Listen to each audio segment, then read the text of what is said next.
5장 1절에서 7절 말씀입니다.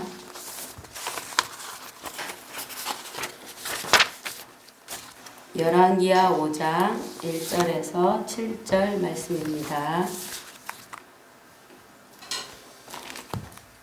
제가 봉독해 올리겠습니다.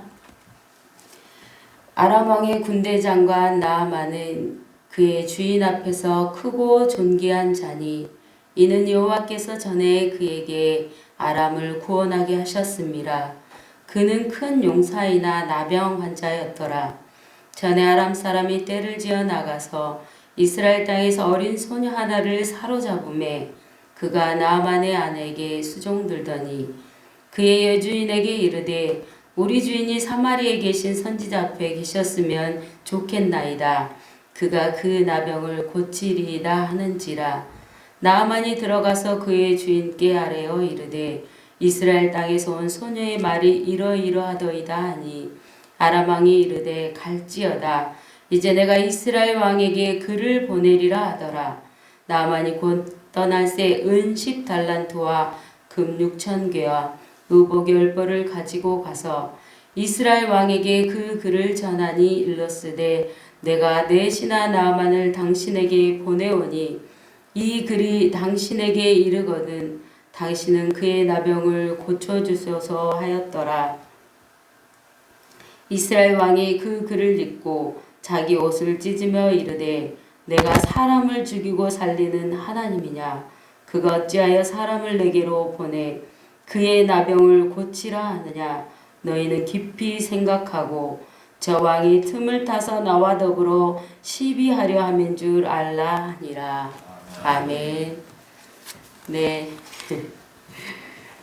영적인 거부이신 두 분의 목사님들 앞에서 감히 말씀을 또 전하려니까 많이 떨리고, 네, 많이 떨립니다. 네. 오늘 본문 말씀은 우리가 너무나도 익히 잘 알고 있는 말씀입니다. 나아만 장군은 주인공으로 하는 이 본문은 대부분의 사람들이 하나님께서 나아만 장군을 정말 치료하셔서 또 그가 하나님을 알게 되는 그 은혜의 내용들을 담고 있습니다. 1절을 보니까 주인공 나아만 장군에 대해서 그를 어떻게 또 그가 어떠한 사람인지를 정확하게 또 보여주고 있습니다. 그는 아람 왕의 군대 장관이었고 또 그는 그 왕 앞에서 크고 존귀한 자고 여호와께서 전에 그에게 아람을 구원하게 하셨습니다. 또한 그는 큰 용사이나 나병 환자였더라. 이렇게 이 주인공인 나아만을 설명하고 있습니다. 한마디로 대단한 인물이다. 정말 모두가 부러워하는 그러한 인물이다. 힘이 있는 자다. 권력을 가지고 있는 자다. 영웅이다. 이렇게 표현하고 있습니다.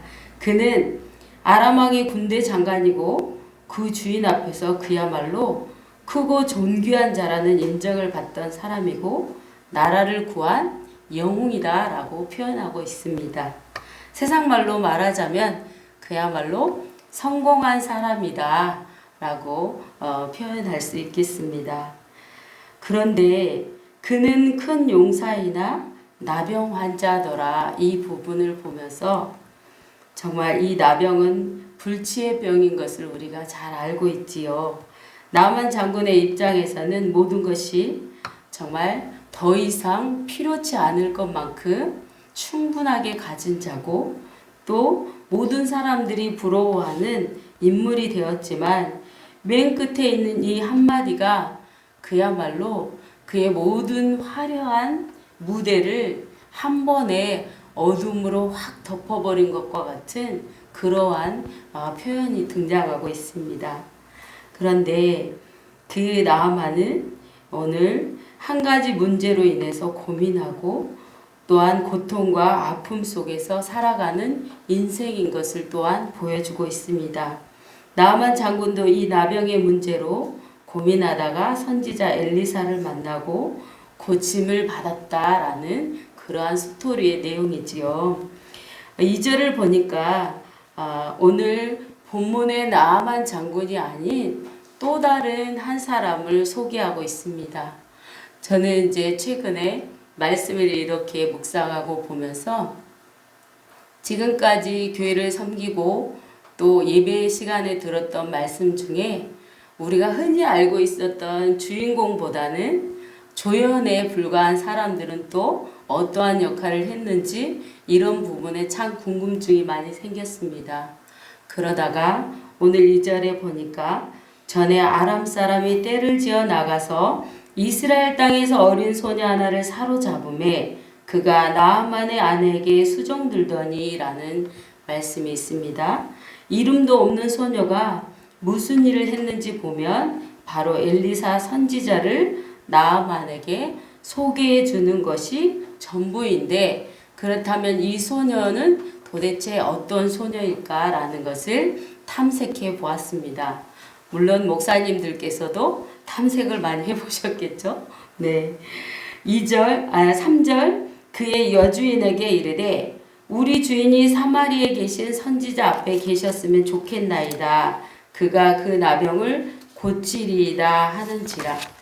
무명의 소녀와 주인공 나아만을 한번 우리가 비교해 보았으면 좋겠습니다. 나아만 장군은 위대한 사람이지만 이 무명의 어린 소녀는 그야말로 이름도 없는 작고 초라한 소녀에 불과합니다. 또 나아만은 아람의 총사령관으로 왕 앞에 서 있는 거대한 사람이지만 소녀는 나아만 아내 앞에서 수정두는 물건과 같은 종의 그 존재라는 것이죠. 또 이 소녀는 아람 군대가 습격하여 포로로 잡혀온 어린 여종이지만 나아만은 그를 잡아온 군인이라는 것입니다. 이 소녀는 그야말로 부엌대기 같고 보잘것없고 식모살이하는 노예라는 것이죠. 노예라는 것을 우리는 성경을 통해 어떠한 존재인지 잘 알고 있습니다. 노예는 자신의 인격도 자신의 어떠한 권리도 그 어떠한 것도 박탈을 당한 채 그야말로 주인에 의해서 길들여지고 주인이 원하는 대로 주인이 가지고 있는 물건의 하나와 같이 취급을 받는 그러한 신분이 바로 노예인 것을 우리는 잘 알고 있습니다. 결론적으로 이 아이는 아람 군대의 장군인 나아만의 그 어떠한 출중함과 유능함과 힘과 권력을 보여준다면 이 어린 소녀는 이때 당시에 이스라엘의 약함과 무능함 이런 것들을 대조적으로 보여주고 있다라고 볼 수 있겠습니다. 이 땅을 살아가는 인생은 이런 관점으로 우리가 보면 다 두 가지의 종류인 것 같아요. 항상 잘 되는 사람, 안 되는 사람. 또 정말 날마다 승승장구해서 걸어가는 사람, 날마다 어려움 속에서 허우적거리는 사람. 이런 식으로 두 종류의 삶을 살아가는 그러한 삶인 것 같습니다. 이름도 없는 무명의 이 여자아이처럼 세상 사람 앞에서 존재감 없이 살아가는 사람들이 있고, 또한 정말 세상에 두드러지게 주인공처럼 수많은 사람의 부러움을 받는 그러한 사람들이 있죠. 영적으로도 신앙 안에 말씀을 전하는 많은 그 목사님들 가운데도 우리가 생각해보면 그런 두 부류의 삶이 있다라고 보여지잖아요. 어떤 목사님은 수도 없이 많은 성도들의 지지와 섬김과 헌신을 정말 받고 살아가며 수많은 조명을 받고 수많은 사람들에게 대접을 받고 살아가는 그러한 부류의 목회자들이 있는가 하면 그야말로 빛도 없이 이름도 없이 그저 하나님 한 분 바라보고 하나님께서 기뻐하시는 일이라면 하나님이 원하시는 자리라면 기꺼이 그 자리에서 하나님께 만족함으로 살아가는 그러한 목회자들이 있죠. 그래서 세상의 사람들의 그 두 부류의 삶도 있지만 신앙적인 영적으로 살아가는 하나님 나라의 삶 또한 목회자들 그리고 성도들의 삶도 그렇게 두 부류의 삶이 있다라고 생각이 듭니다. 여러분이 이 두 인생이 여러분 앞에 펼쳐져 있다면 과연 어떤 인생을 선택하고 싶으신가요? 네, 물론 화려하게 조명받고 이름만 되면 그저 수많은 성도들이 머리를 들이대면서 안수 한 번이라도 받고 싶다. 정말 기도 한 번이라도 받고 싶다라고 말하는 그러한 자리에 있으시고 싶으신가요? 아니면 알아주지 않아도 하나님께서 인정하시고 하나님이 기뻐하시는 그러한 그 자리에 있기를 원하시나요? 우리도 하나님 앞에서 이 소년처럼 살기를 원합니다. 이 소녀의 아름다움을 추구하는 복된 인생들이 되시기를 바랍니다. 사람들 앞에서 어떤 평가를 받든지 우리가 그것에 연연해 하는 것이 아니라 하나님 앞에서 참으로 존귀하다.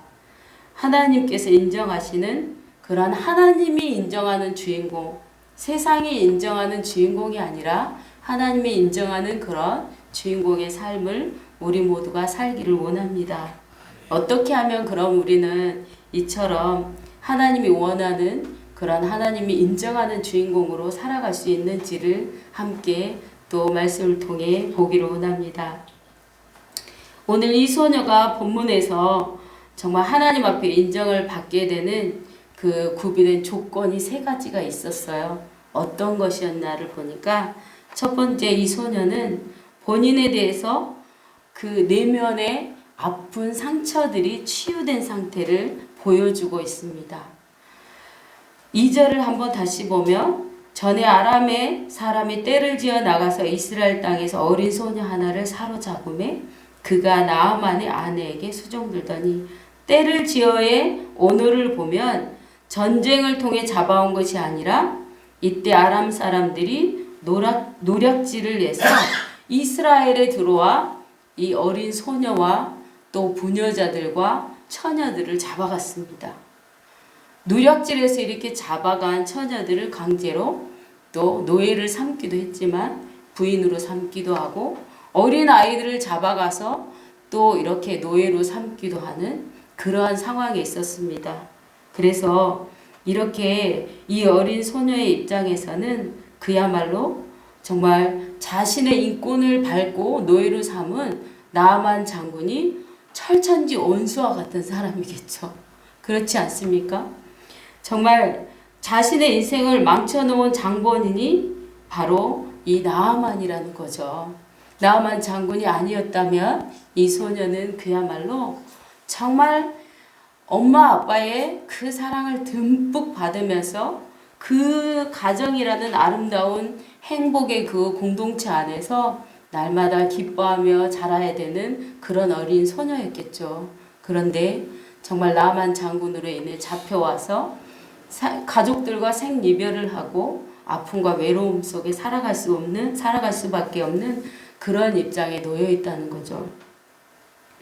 그런데 오늘 3절 말씀이 정말 이 소녀의 그 내면의 심리적인 것, 이 소녀의 영적인 상태를 보여주고 있습니다. 3절을 한번 우리 존립조 같이 한번 읽어보도록 하겠습니다. 시작. 그의 여주인에게 이르되 우리 주인이 사마리아에 계신 선지자 앞에 계셨으면 좋겠나이다. 그가 그 나병을 고치리이다 하는지라. 네, 아멘. 이 아이의 고백이 얼마나 놀라운지 몰라요. 물론 하나님이 고칩니다 라고 고백할 수 있겠죠. 그러나 하나님은 사람을 통해 일하시기 때문에 이 소녀는 그야말로 신앙적으로도 굉장히 예민하고 바르게 그 신앙생활을 하도록 가르친 부모 아래서 자란 아이가 아닌가, 이런 마음을 갖게 되었고 묵상을 통해 이런 감동을 갖게 되었습니다. 소녀라고 하면 중학생이 될 수도 있고 고등학생이 될 수도 있습니다. 이 정도 아이 정도면요 충분히 하나님이 어떤 분인지 깨달을 수 있고 그 성령을 체험하고 인격적으로 자랄 수 있는 그런 나이에 있다라고 볼 수 있다는 거죠. 그러니까 이 아이가 이런 고백을 할 수 있는 거예요. 엘리사 선지자를 통해 하나님이 일하시는 것을 알 정도면 이 아이의 신앙이 얼마나 대단한지 아시겠죠? 네. 우리가 정국성 목사님을 찾으면 그 정국성 목사님의 그 믿음의 분량과 또 영적인 그 능력으로 그 아픔을 하나님께서 치료하실 것이다. 이렇게 믿음을 가지고 선포할 수 있다라는 것, 또 신뢰할 수 있다라는 것, 이 아이를 통해서 하나님께서 우리에게 보여주고 있는 거예요. 그러니까 온수 나아만이 나병에 걸려 죽어가는 것을 이 아이는 알고 있었어요. 오래전에 제가 나아만 장군이라는 영화를 본 적이 있었는데 어젯밤에 늦은 시간이었지만 다시 한번 또 보았습니다. 영화 속에서 진지하게 나아만 장군이 하루에 일과를 보내고 들어오면 시종드는 종들이 욕조에 물을 받아놔요. 욕조에 물을 받아놓고 그 물도 보통 물은 아니겠죠. 아주 치료에 가장 좋은 물들을 준비하고 받아놓고 나아만 장군의 등과 어깨와 몸에 그 나병이 생긴 부분들이 회복되기를 원하고 바라는 마음으로 그곳에서 목욕을 하도록 배려하고 또 돕는 그들의 그 모습이 보이거든요. 근데 그때 커튼 뒤에서 우는 여자가 한 사람이 있어요. 당신의 남편이 화려하게 가진 모든 권력과 그 어떠한 것도 부러워할 것이 없는 사람임에도 불구하고 가정으로 돌아왔을 때는 질병으로 죽어가는 자신의 몸을 보며 슬퍼하고 고통스럽고 좌절하고 낙심하고 괴로워하는 한숨 짓는 그 남편을 바라보고 커튼 뒤에서 눈물을 흘리는 그 아내의 모습이 이 영화에 보이거든요. 그 장면을 보면서 그 아내가 눈물을 흘리며 그 남편이 낫기를 간절히 바래요. 바라는 그 아내 옆에 바로 어떤 사람이 있었냐? 바로 오늘 우리가 또 이 말씀에 소개하는 무명의 소녀의 모습이 등장하고 있어요. 그 소녀가 그 아내를 향해서 자신이 섬기는 그 주인을 향해 말하는 거예요. 이 고백이. 당신의 남편이 사마리아에 계신 선지자 앞에 계셨으면 좋겠어요. 그는 그 나병을 고칠 수 있습니다. 이렇게 고백하는 거예요. 그에게 가면 고칠 수도 있어요. 아마 고칠 수 있을걸요? 한번 가보세요. 고칠 수 있었으면 너무나 좋겠네요. 이게 아니라 고칠 수 있습니다. 라고 이렇게 고백하고 있습니다. 네. 이 믿음이 바로 이 소녀가 가지고 있는 믿음이라는 거죠. 그래서 정말 그는 온수 나아만이 사실은 이 어린 소녀의 입장에서 보면 아마 우리가 이 어린 소녀라면 나아만 장군이 나병에 걸린 그 모습을 보고 발견했을 때 쾌재를 부리고 좋아했을 수도 있어요. 아, 잘됐다. 하나님이 응답하셨구나. 나를 잡아온 나아만 장군, 나의 억울함, 나의 괴로움, 나의 슬픔, 나의 이 원통함을 하나님께서 대신 갚으시기 위하여 나아만 장군에게 나병을 주셨구나. 그래, 나아만 장군 너는 저주받아 죽어야 될 사람이다 라고 이렇게 하나님을 그런 하나님으로 고백할 수 있었다는 거죠. 그러나 이 어린 소녀는 이미 자기의 내면의 상처가 치유된 그런 소녀이기 때문에 절대로 누군가가 하나님에게 저주받아서 질병으로 고통받아서 또한 하나님께 저주받아서 형벌받고 고통스러워하는 걸 즐거워하고 기뻐하는 그런 소녀가 아니었다는 것입니다. 이 소녀의 모습을 통해 우리도 하나님을 오해해서는 절대 안 된다라는 것을 말씀하고 있어요. 누군가 상처받고 아파서 누군가 범죄해서 죄악의 길로 가다가 넘어지는 모습을 보고 절대로 쾌재를 불러서는 안 된다는 것을 하나님이 오늘 말씀하고 계시는 거예요. 절대로 하나님은 그런 하나님이 아니라는 거죠.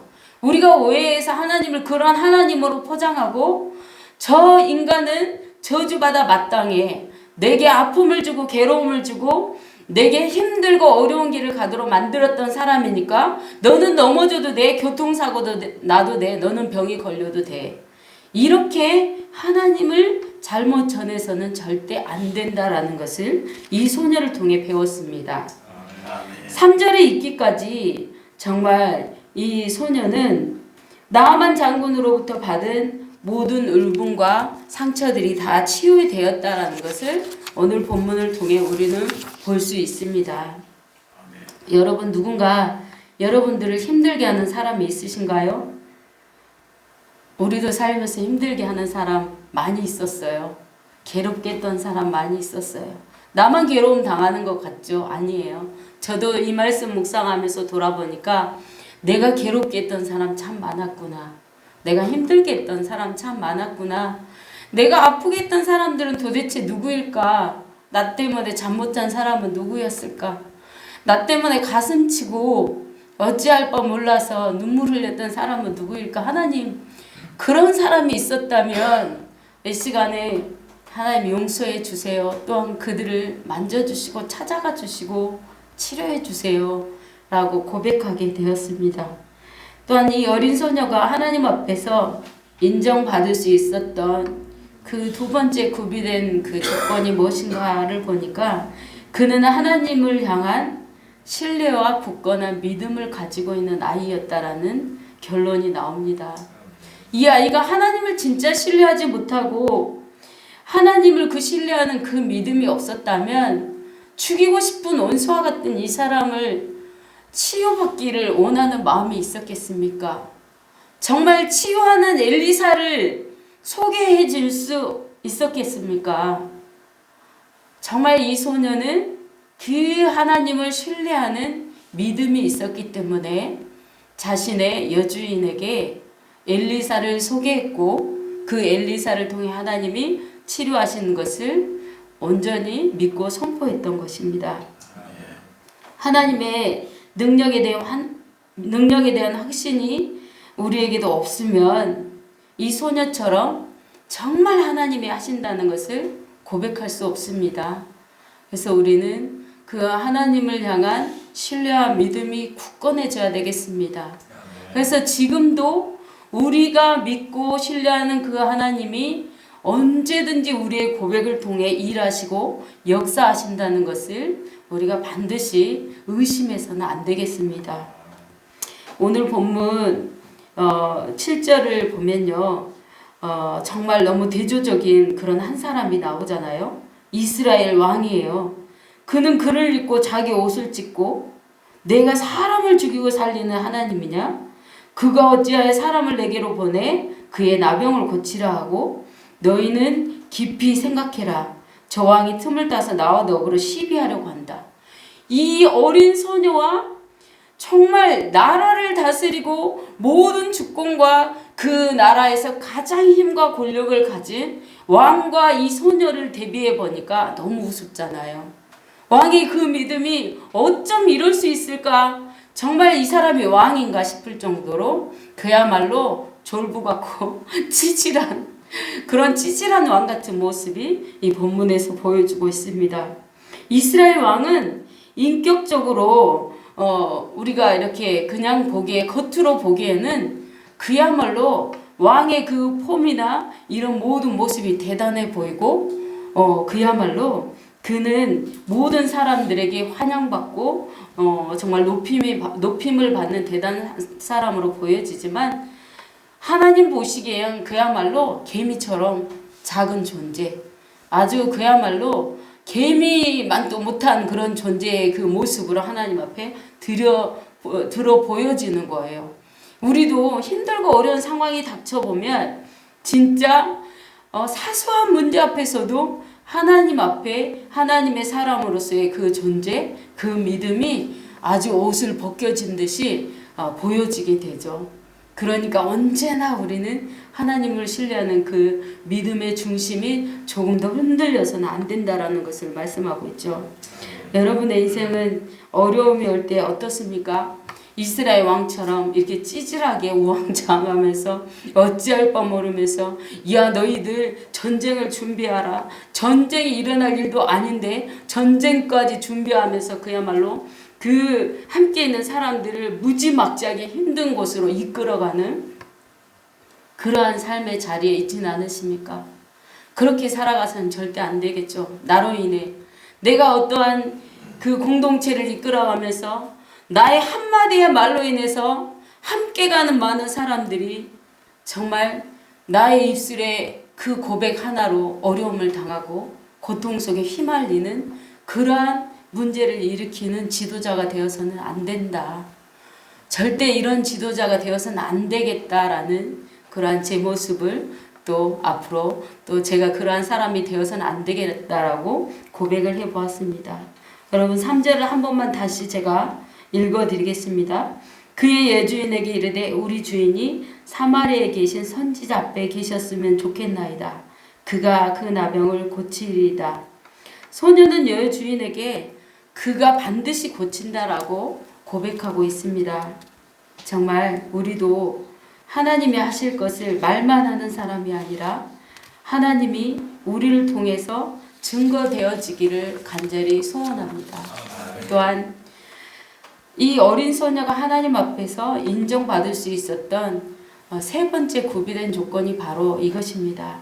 나만 장군에 대한 영혼을 불쌍히 여기는 긍휼한 마음이 바로 있었다라는 것을 이 본문을 통해 나타나고 있습니다. 이 소녀의 입장에서 보면 나아만 장군은 자신의 일생을 망가뜨린 그야말로 온수 중에 온수잖아요. 정말 평생 죽을 때까지 이를 갈면서 저주해야 될 그런 존재이잖아요. 미움의 대상이죠. 절대 사랑할 수 없는 그러한 존재일 수 있습니다. 그러나 이 소녀가 자신의 여주인에게 이 나아만 장군이 엘리사를 만나면 치료받을 수 있다라고 그 비밀을 알려준 것은 긍휼한 마음이 없어서는 알려줄 수가 없었을 것이다. 이것을 하나님께서 말씀하고 있습니다. 이 소녀를 생각하면서 밤마다 밀려오는 외로움이 얼마나 컸을까? 그 두려움이 또 얼마나 컸을까? 또 아픔이 얼마나 그 가슴에 쓰라린 아픔이 얼마나 맨날 쓰라렸을까? 우리가 하나님을 만나고 하나님의 그 사랑으로 안식을 누리며 살아가는 삶이라 할지라도 여전히 우리에게 아픔과 쓰라림은 있을 수밖에 없는 게 우리이다는 것을 보여주고 있죠. 그렇기 때문에 이 소녀도 분명히 그런 아픔이 있었을 것이다. 그 외로움이 있었을 것이다. 그 고통이 있었을 것이다. 이렇게 소녀를 들여다보았습니다. 이 소녀가 나아만 장군을 입은 상처는 피부로 아니 부피로 어떤 무게, 크기로 우리가 정말 측정할 수가 없을 것 같습니다. 어떻게 측정할 수 있겠습니까? 그런데 이 소녀가 나아만 장군을 긍휼히 여겼다라고 하는 것은 하나님의 그 사랑의 그 긍휼하심의 깊이와 크기와 부피는 정말 이 소녀에게 정말 그 하나님의 그 사랑과 크기와 높이와 부피가 더 컸기 때문에 그 나아만 장군 그가 준 상처 아픔보다 더 크기 때문에 그를 덮을 수 있었고 그를 긍휼히 여길 수 있었다라는 것을 오늘 이렇게 본문을 통해 말씀하고 있습니다. 우리의 신앙의 긍휼이라는 것은 사실 엄청난 중요한 덕목이잖아요. 왜냐하면 우리의 왕, 우리의 하나님의 성품이 긍휼이시고 그 긍휼의 성품으로 십자가를 연결하셔서 우리를 건너가게 하신 분이 바로 만왕의 왕 되신 하나님이시기 때문입니다. 모세가 십계명을 받을 때 하나님께서는 자신을 이렇게 설명하고 있지요. 출애굽기 34장 5절에서 6절입니다. 여호와께서 구름 가운데 강림하사 그와 함께 거기 서서 여호와의 이름을 선포하실 때 여호와께서 그의 앞에 지나가시며 선포하시되 여호와라 여호와라 자비롭고 은혜롭고 노하기를 더디하고 인자와 진실이 많은 하나님이라. 이렇게 하나님은 당신을 소개하고 있습니다. 한마디로 하나님은 어떤 분이냐면요. 한마디로 딱 줄이면 그 긍휼이다라고 이렇게 소개하고 있습니다. 너무 멋진 하나님이시죠? 나는 긍휼이다라고 우리에게 이렇게 하나님 자신을 아주 짧고 간략하게 소개한 다음에 이렇게 소개하고 있는 것입니다. 긍휼이 많으신 하나님께서 말씀이 육신이 되어 독생자 예수 그리스도의 십자가로 우리를 구원해 주시는 은혜를 베풀어 주셨다는 것입니다. 여러분, 하나님의 긍휼이 지금 우리 각자가 가지고 있는 우리 삶 가운데 베푸는 긍휼, 그것으로 긍휼을 베푼다면 우리는 단 한 사람도 구원받지 못했을 것입니다. 그러나 하나님의 그 긍휼의 크기는 우리가 측량할 수 없고 그 무게를 달아볼 수가 없습니다. 우리의 입술로 몇만 톤, 몇천 톤이라고 그 하나님의 긍휼을 우리가 그 부피로 측량할 수 없는 것을 우리가 잘 알고 있지요. 우리는 삶의 과정 가운데 정말 긍휼을 베푼다고 말하지만 하나님의 그 긍휼을 흉내도 내지 못하는 그러한 삶을 살아갈 때가 참 많이 있습니다. 여러분, 옆 사람이 나쁜 이웃이어도 아니 매번 나를 넘어지게 하는 아내여도 매번 나를 넘어지게 하는 남편이어도 부모 마음을 몰라주고 자기들 스스로 잘한 것처럼 잘난 체하고 행동하는 자식들이라도 돈밖에 모르는 교회 안의 목사라도 돈밖에 모르는 치장밖에 모르는 사모라도 그런 모습을 본다 할지라도 하나님의 긍휼의 무게는 그야말로 우리가 측량할 수 없을 만큼 100만 톤, 1000만 톤 정말 그 이상이기 때문에 우리는 이런 이웃을 용서하고 긍휼의 그 사랑의 하나님을 전하고 그 긍휼하신 그 은혜를 받은 사람답게 이웃을 긍휼히 여기는 사람들로 세워져야 된다라고 오늘 말씀하고 있습니다.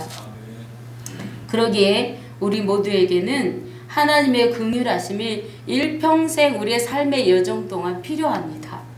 하나님의 긍휼하심이 거치시면 우리는 호흡할 수도 죄악으로 온 몸과 온 영혼이 덮여서 잠시도 숨 쉴 수 없는 그러한 존재로 살다가 갈 수밖에 없겠습니다. 그렇기에 우리는 하나님의 긍휼하심이 날마다 시간 필요합니다.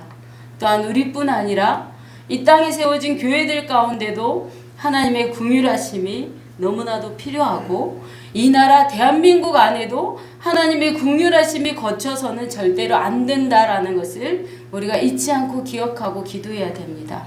하나님, 우리 조국 대한민국에 하나님의 그 긍휼하심이 절대로 거쳐지지 않기를 간절히 소원합니다라고 기도하는 우리 모두가 되어야 되겠습니다. 마태복음 5장 7절에 여러분이 잘 아시죠? 팔복 중에 긍휼히 여기는 자는 복이 있나니 그들이 긍휼히 여김을 받을 것이미요 라고 말씀하고 있습니다. 목사님과 사모님 그리고 집사님의 일평생 하나님의 긍휼을 받고 살아가시는 인생 여정이 되시기를 예수님의 이름으로 축복합니다.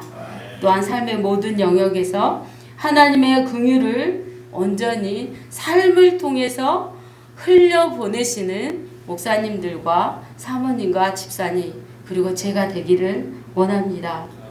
또한 언제나 신실하신 그 언약을 지켜가시기를 원하셔서 한 사람 한 사람을 부르시고 그 한 사람 한 사람을 통해 언약을 이루어 가시는 하나님 앞에 아름답게 쓰임받는 우리 모두가 되었으면 좋겠습니다. 네, 기도하시겠습니다. 하나님 아버지 감사합니다.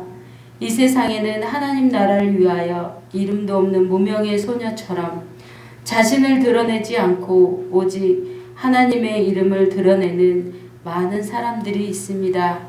그들 가운데 하나님 우리도 그렇게 쓰임받기를 원합니다. 많은 사람들은 자신이 주인공이 되고 싶어하고 자신의 이름을 드러내고 싶어하고 자신이 모든 것을 계획하고 이루어가고 행하기를 원합니다. 그러나 하나님 우리는 너무나도 연약한 존재이기에 하나님만 바라고 의지하기를 원합니다. 하나님 세상에서 주인공 되기를 원하는 삶이 아니라 하나님이 인정하시는, 하나님이 기뻐하시는, 세상에서는 비록 엑스트라와 같은 삶을 산다 할지라도 그늘에서 비춰지지 않는, 사람들에게 보여지지 않는 삶이라 할지라도 하나님이 기뻐하신다면 기꺼이 그 길을 겸손함으로 걸어가길 원하오니 하나님 우리를 사용하시고 이끌어 주시고 다스려 주시기를 원합니다. 절대로 우리를 향해 잡으신 긍휼의 그 손을 하나님 놓지 마시고 꼭 붙들어 주셔서 하나님 우리 인생의 마지막 여정, 하나님의 그 놀라우신 은혜 가운데 하나님 앞에 설 때까지 우리를 꼭 지켜주시고 이끌어 주시기를 간절히 소원합니다. 오늘도 주님의 그 이름만을 드러내기를 원하고 하나님의 말씀을 마음에 새긴 하나님의 사람들을 축복하시고 주님 기뻐하신 길 걸어가도록 인도하실 것을 믿고 감사드리며 예수님의 이름으로 기도드립니다. 아멘.